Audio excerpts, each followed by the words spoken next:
জামাত এমন একটা সংগঠন যাকে যা ইচ্ছা তাই ট্যাগ দিয়ে দেওয়া যায়। মৌলবাদ হলেও জামাতকে বলা যায়, ধর্ম বিরোধী হলেও জামাতকে বলা যায়, বাংলাদেশের স্বাধীনতা বিরোধী হলেও জামাতকে বলা যায়। জামাত মনে হচ্ছে যেন বাংলাদেশের সবচাইতে নিকৃষ্ট পাপিষ্ট একটি দলে রূপান্তরিত হয়েছে।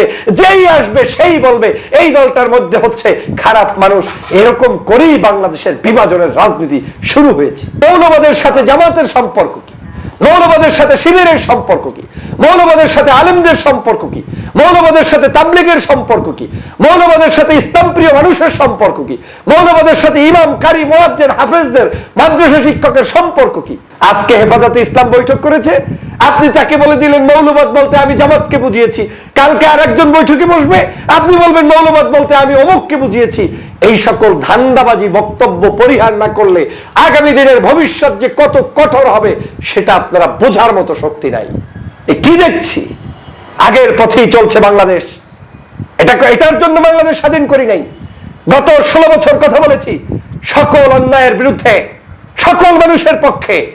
এই হেফাজতের জন্য যখন কেউ কথা বলে নাই আমি কথা বলেছি। এই শাহবাগীদের বিরুদ্ধে যখন কেউ কথা বলে নাই আমি কথা বলেছি। আলেম ওলামার পক্ষে যখন কেউ কথা বলে নাই আমি বলেছি, আজও বলছি। আপনাদের শিক্ষা হওয়া উচিত। আপনাদের চোখের সামনে একটি দলকে এভাবে অপদস্থ করবে, অপমান করবে, আর কান পেতে শুনে আসবেন, সেটাও কিন্তু আপনাদের পতনেরই লক্ষণ। বাহ বিএনপি, বাহ! আপনাদের একটু লজ্জা হলো না? আপনাদের একটু শরম হলো না এই শব্দ চয়নটা করতে? গতকালকের হেফাজতে ইসলামের সাথে আপনাদের বৈঠক হয়েছে। সেই বৈঠকে হেফাজতে ইসলাম দাবি করেছে যে মৌলবাদ শব্দটি বিএনপি যাতে না বলে, মৌলবাদ শব্দটিতে তারা আপত্তি জানিয়েছে। আর আপনারা চট করে আওয়ামী লীগের মতো বলে দিলেন যে মৌলবাদ বলতে আপনারা কাকে বুঝিয়েছেন? শুধুমাত্র জামাতকে, এদেশের অন্য কোনো রাজনৈতিক দল কিংবা আলেম ওলামাকে বুঝাননি। তার মানে আপনি সেই আওয়ামী লীগের পথেই কি হাঁটছেন? আওয়ামী লীগের মতো করেই কি রাজনীতি করতে চাচ্ছেন? যা কিছু ঘটবে, যা কিছু রটবে, যা কিছু চলবে সবকিছুই জামাতের উপরে চাপিয়ে দিয়ে আপনি বাংলাদেশের জনপ্রিয়তায় টিকে থাকতে চাইবেন? বাংলাদেশের আলেম ওলামাকে ভুগি যুগি বুঝাবেন? আপনি আলেম ওলামাদেরকে বলছেন কি করে? কারা বলছেন যে মৌলবাদ বলতে আমরা জামাতকে বুঝিয়েছি, এখানে অন্য কাউকে বুঝানো হয়নি? হেফাজতে ইসলামের নেতাদের প্রশ্নের জবাবে আপনি কি এই জবাব দিতে পারলেন? বাংলাদেশে গত 16 বছর পর্যন্ত জুলুম, নির্যাতন, অত্যাচারের শিকার ছিল এদেশের সকল রাজনৈতিক দল। জামাত ছিল তার মধ্যে অন্যতম। জামাতকে আপনি মৌলবাদ হিসাবে স্বীকৃতি দিয়ে চাপিয়ে দিবেন আর বাংলাদেশের জনগণ সেটা মেনে নিবে, বসে থাকবে? এই জামাত ইসলামের ফাঁসি হয়েছে যাদের, সেই মানুষগুলোর ফাঁসি কি এদেশের জনগণ মেনে নিয়েছে? দেশনেত্রী বেগম খালেদা জিয়া বাংলাদেশে ফাঁসি দেওয়া সেই ব্যক্তিদের পক্ষে প্রথম জনসমাবেশ করে প্রকাশ্যে বলেছিলেন এগুলা হচ্ছে সম্পূর্ণ আওয়ামী লীগের ধান্দাবাজি। তিনি নাম উচ্চারণ করে করে প্রত্যেকটি ফাঁসির কাস্টে যারা ঝুলেছেন তাদের পক্ষে স্টেটমেন্ট দিয়েছেন। আপনি সেই দলের নেতা হয়ে জামাতকে সহজেই মৌলবাদ বানিয়ে দিলেন। এত সস্তা রাজনীতি, এত সস্তা রাজনীতি করছেন। বাংলাদেশে আপনি মৌলবাদ ট্যাগ দেওয়ার জন্য বাংলাদেশের সবচাইতে উদার একটি রাজনৈতিক দল জামাত ইসলাম, যেই জামাত ইসলাম রাজনীতিতে সংস্কার এনে এই দেশের ইসলামী হুকুমতের যেমন কথা বলছে, পাশাপাশি রাজনৈতিক অঙ্গনে তার আদর্শ ভিত্তিক সামাজিক সকল কার্যক্রম, শিক্ষা, সাহিত্য সকল জায়গায় তাদের অবদান, সেই দলটাকে আপনি মৌলবাদ বলে দিলেন। লজ্জা হওয়া উচিত আপনাদের। কে বলেছে, কারা বলেছে? বিএনপির এখনই উচিত তাদেরকে তদন্ত করে জনগণের সামনে তাদেরকে প্রকাশ্যে আনা এবং তাদেরকে বিচারের কাঠগড়ায় নিয়ে আসা। সস্তা রাজনীতি বন্ধ করুন। শেখ হাসিনার রাজনীতি ছিল এমন, বাংলাদেশে যে কোনো কিছু ঘটলে এটা জামাত শিবিরের কাজ। বাংলাদেশে যে কোনো কাজ করলে সবকিছুতে তাদের উপরে চাপিয়ে দেওয়া হতো। সর্বশেষ এই যে জুলাই বিপ্লবের আগে 5 তারিখের পূর্বে আপনাদের মনে আছে বাংলাদেশের সব কিছুর জন্য শেখ হাসিনা দায়ী, কিন্তু জামাতের উপরে দাস চাপিয়ে দিয়ে তারপরে জামাতকে নিষিদ্ধ ঘোষণা করলো, জামাত শিবিরের কার্যক্রম বন্ধ ঘোষণা করলো। তার ফলশ্রুতিতে কি হয়েছে জনগণ কিন্তু দেখেছে। জনগণ দেখিয়ে দিয়েছে রাজাকার শব্দ বারবার উচ্চারণ করলে কি হয়। সেই রাজাকার শব্দ উচ্চারণের ফল হিসাবে আওয়ামী লীগের পতন হয়েছে, শেখ হাসিনার পতন হয়েছে, সারা বাংলাদেশে বারুদের মতো জ্বলে উঠেছে। এই সকল শব্দ জনগণ শুনতে চায় না। আপনাদের কি আকলে ধরে না যে দেশের জনগণ কি চায় আর কি চায় না? কেন বারবার এই শব্দগুলো উচ্চারণ করে অপরাজনীতির জন্য রাস্তায় নেমেছেন। মৌলবাদের সাথে জামাতের সম্পর্ক কি? মৌলবাদের সাথে শিবিরের সম্পর্ক কি? মৌলবাদের সাথে আলেমদের সম্পর্ক কি? মৌলবাদের সাথে তাবলীগের সম্পর্ক কি? মৌলবাদের সাথে ইসলাম প্রিয় মানুষের সম্পর্ক কি?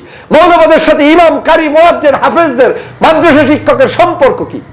আপনি বলে দিলেন সহজেই মৌলবাদ বলতে আমরা তাদেরকে বুঝিয়েছি। আজকে হেফাজতে ইসলাম বৈঠক করেছে, আপনি তাকে বলে দিলেন মৌলবাদ বলতে আমি জামাতকে বুঝিয়েছি। কালকে আরেকজন বৈঠকে বসবে, আপনি বলবেন মৌলবাদ বলতে আমি অমুককে বুঝিয়েছি। এই সকল ধান্দাবাজি বক্তব্য পরিহার না করলে আগামী দিনের ভবিষ্যৎ যে কত কঠোর হবে সেটা আপনারা বোঝার মতো শক্তি নাই, কিচ্ছু বুঝতেছেন না। বাংলাদেশের রাজনৈতিক পরিবর্তনের জন্য এদেশের মানুষ বিশ্বাস করে যারা সবচেয়ে বেশি নির্যাতিত, নিপীড়িত তাদের পক্ষে মানুষ।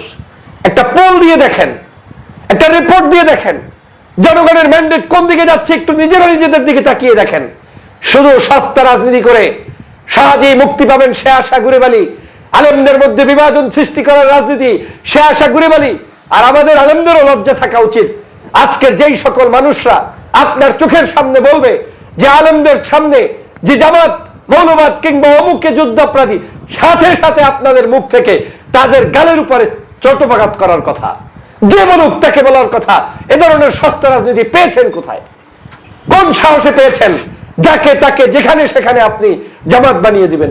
আমি আলেমদের কাছে প্রশ্ন রাখতে চাই, যদি জামাতকে মৌলবাদ বানিয়েই থাকে তাহলে আপনি কি জামাতকে মৌলবাদ স্বীকার করেই কারো ছায়ার নিচে গিয়ে রাজনীতি করবেন, নাকি আপনি বাংলাদেশের মানুষের মজলুমের পক্ষে থাকবেন?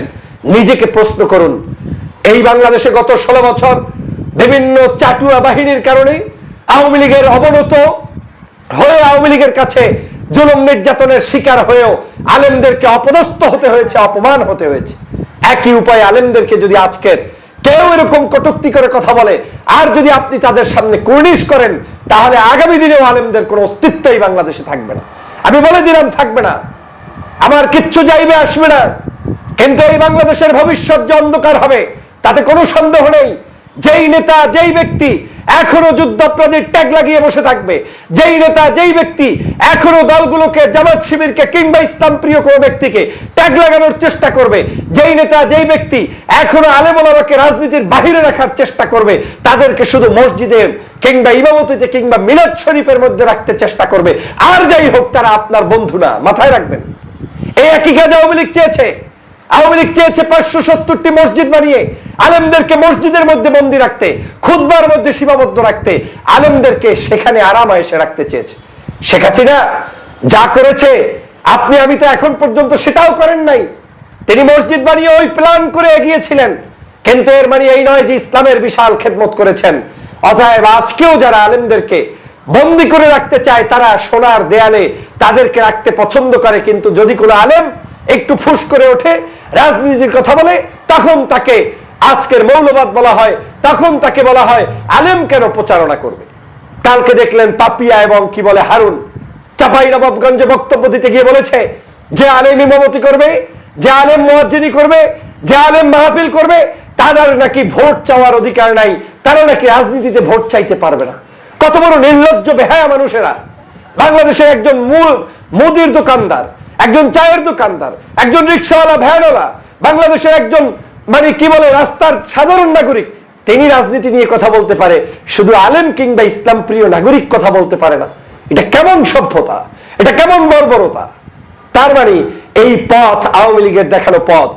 অতএব শুধুমাত্র আওয়ামী লীগটা বিদায় নিয়েছে, কিন্তু বাংলাদেশের মন মস্তিষ্ক থেকে সেই জিনিসটা বিদায় নেয়নি।